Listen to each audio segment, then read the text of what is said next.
Welcome students. Today we are going to learn what is the flip-flops that is used in your digital electronics. In last lecture we have discussed combinational circuit in which there was no provision of memory because only the present output depends on the present input. But we have also discussed what is sequential circuit. In sequential circuit we are going to use memory elements. Due to that memory element, the present output will depends on the present input as well as on the past output. So for storing the or doing the calculation on the past output, we require some memory element, and the flip flop is the digital circuit or the memory element which fulfills our need. So we are going to discuss what is the flip flops. So flip flops are the digital logic circuit that can be in one of the two state, either on or off. That means you can store 0 or 1 for representing on or off state. Flip flop can be used to store 1 bit or binary digit of data. So we are going to use flip flop. By a combination of or series of flip flops we can store the large number of data, but in any flip flop only a single bit can be stored. So flip flop can be used for storing a single bit. We can say there are several type or different kinds of flip flop circuit. We have discussed SR flip flop, that is also known as set reset flip flop, in the last lecture. Now we are going to discuss other remaining three types of flip flops. There are total four types of flip flop. First is your set reset SR flip flop. Second is your delay D flip flop, that is known as, for its working, that is delay flip flop. Then we are going to discuss JK flip flops, and the last one is your T, that stands for toggle flip flop.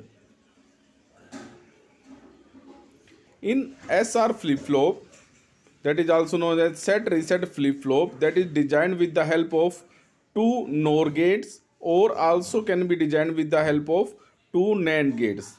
The design of such flip flop include two inputs called set and reset. S stands for set and R stands for reset. There will be always two output, that is defined by the name Q and the Q complement or Q bar. So this is the logical diagram for the SR flip flop. In this we are going to use a latch. At the right part you can see there are two NOR gate, and initial at the left hand side we are having two AND gates. So there will be one clock that is inserted into the AND gate, and there are S and R the two inputs, and Q and Q bar is the two outputs. Similarly, the graphic symbols for SR flip flop can be defined by this. We are having a some square in which we are having two input S and R, and Q bar are the two output. This is the characteristic table which we have also discussed in the last lecture. So for present input, that present input we are going to use S and R, and the past output is defined by the Q. So by using these three different three variable for which we are going to get the output Qt plus 1, that is the last column, and the last column Qt plus 1 stand for the next term we are going to use for output, and the Q is the previous output. So depending upon this we have three inputs, you can say, and one output that we desire. So as you can see in your first row we are having past output, that is 0, and SR and R value are 0, then the output will be the 0. Basically it depends upon the set. If you are having set value, then it will give you the 0 output, and if you are having set bit 1, then it will give you 1 output. So these are the different entries which you can test on this above circuit diagram, and you will get the output by depending upon these different variables value. But in the case of SR flip flop, when both the input of S and R are 1, then there will be indeterminate state, that is not desirable output will be get. So this is the limitation of this your SR flip flop. So it cannot be used when both the input are S and R are 1. So to overcome this limitation, we have used other types of flip flop. So we will later discuss how you can use how you can remove this problem. So next, second flip flop, that is the D flip flop, that is actually slightly modification of your above explained clocked SR flip flop. Basically that is the constructed with the help of same SR flip flop, and as we have discussed in the previous slide, that SR flip flop cannot be work when you are both having input S and R are 1. So in the D flip flop we have provision of one inverter between these two and combine the input. You can see in this logic diagram, you can see at here, in this we are having input of S and R are combined by using this inverter symbol.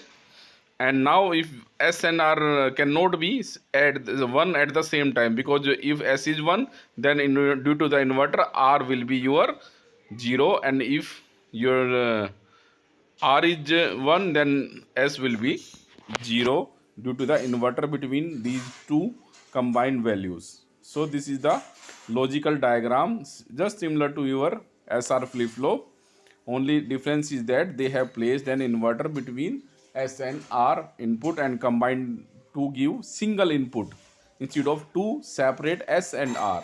So in this case we are having these two column as an variable, input variable, and qt plus 1 will be the output variable. So these are for two column, we will have similarly 0 0 0 1 1 0 and 1 1 is the case, and the qt plus 1 column will define the output of D, and D stand for, as we know, that D flip flop works for the delay purpose. Whatever will be the input, and that will be get on the output side. So for 0 0 first column, it will give you 0.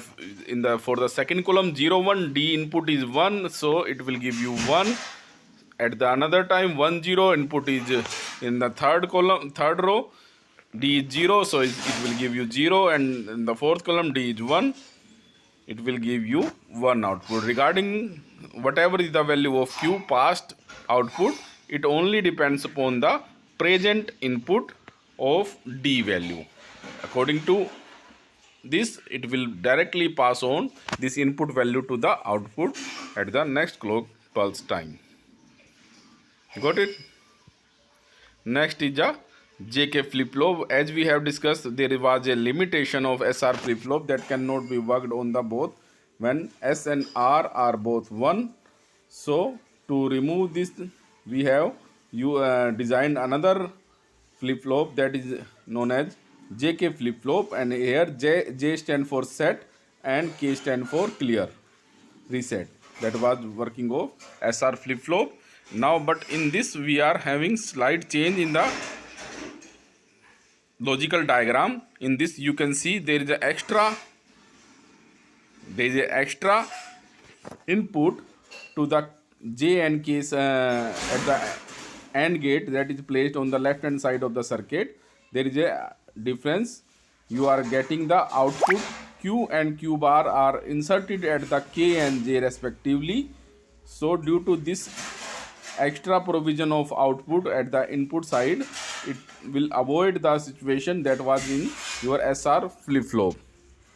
So in this we are getting the undefined value that which we are having in the SR flip flop. Now in this we are not having any row which is showing the undefined value. It will certainly give you result, and the basic difference is that when your J is 0, K is 0, it will always give you the same past input, that is Q, and when J is 1 and K is 0, it will give you the 0 value at the output side.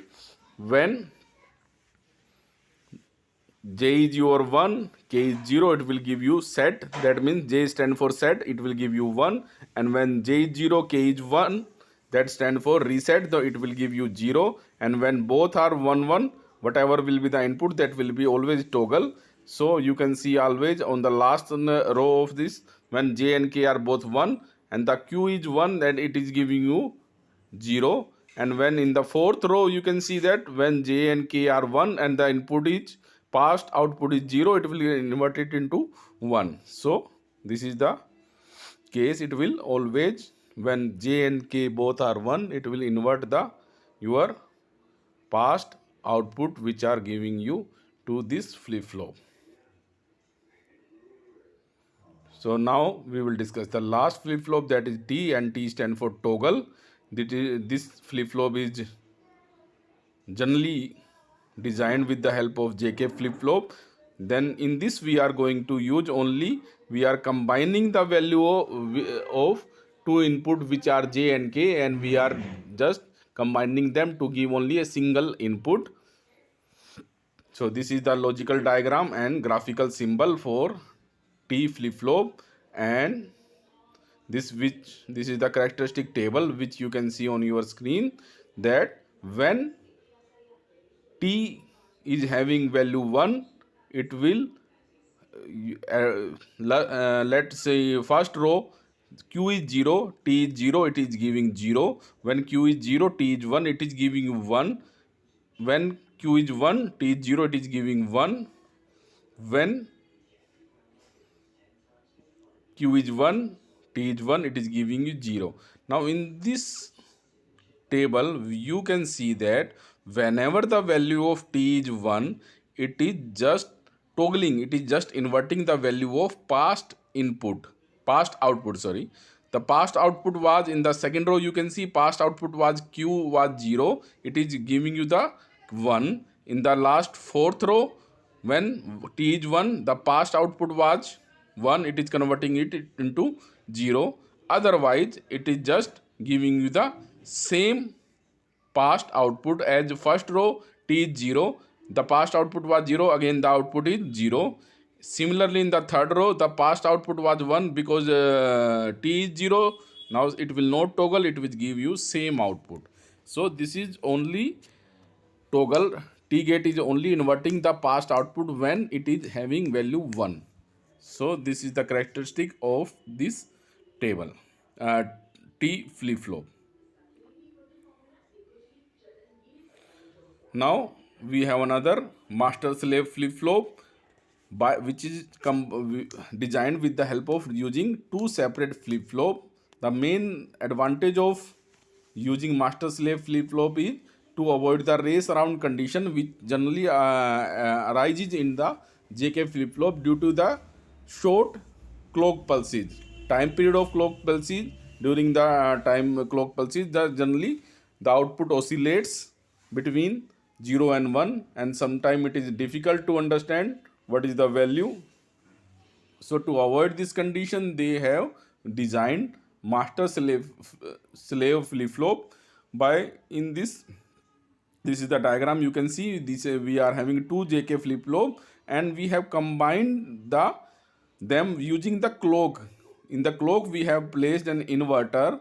When your first JK flip flop is act as a master and another is work as a slave, because of the positive edge trigger flip flop. The when your first clock is positive, then first flip flop, that is master, will work, and 0 positive, that is inverter in between the second flip flop, the clock will be place it 0, so second slave will not work.